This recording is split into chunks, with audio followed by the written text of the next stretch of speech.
Donc, le reportage Focus ce matin, nous allons faire place à la rubrique Voile sur le monde. Je suis avec Raoul Thiebgounouko, bonjour. Bonjour Epiphane Chabi. Ce matin, on s'intéresse à la présidentielle aux États-Unis. La candidate Kamala Harris dévoile les grandes lignes de son programme économique.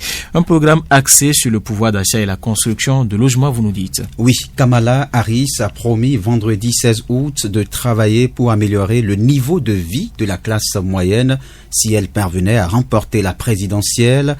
Ses projets économiques s'opposent à ceux de son rival Donald Trump et que la vice-présidente des États-Unis présente comme celui qui sert les plus riches.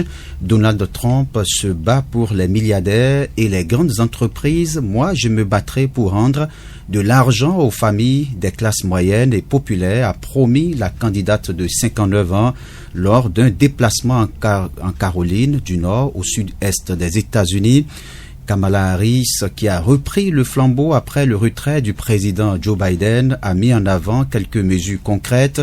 Elle compte aller jusqu'à $25,000, soit 22 500 € d'apport à l'achat ou encore des lois censées décourager la spéculation immobilière. Alors, Kamala Harris promet également d'aider les familles avec des coups de pouce fiscaux et la santé et occupe également une place de choix dans son programme. Oui, grâce à un nouveau crédit d'impôt pour celles avec des nouveau-nés pouvant aller jusqu'à $6,000, la candidate démocrate entend aussi s'attaquer aux entreprises qui gonflent les prix de manière indue, en particulier pour les denrées alimentaires. En matière de santé, elle promet étendre à toute la population américaine un dispositif qui plafonne à $35 par mois le coût de l'insuline pour les seniors et s'attaquer aux dettes contractées par Américains pour se soigner. Ces propositions sont faites alors que le coût de la vie toujours élevé a politiquement plombé le mandat de Joe Biden en dépit de la croissance robuste de l'emploi florissant et du recul progressif de l'inflation. Kamala Harris insiste sur le ressenti des ménages face à la vie chère. Trop de gens ont l'impression qu'ils ont beau travailler le plus possible et ils ne s'en sortent pas, a-t-elle fait remarquer, rappelant que Donald Trump voulait augmenter fortement les droits de douane. Kamala Harris a jugé que cela équivalait à imposer une taxe nationale sur la consommation, ce qui serait dévastatrice à ses yeux. Cela veut dire des prix plus élevés sur tous vos besoins quotidiens.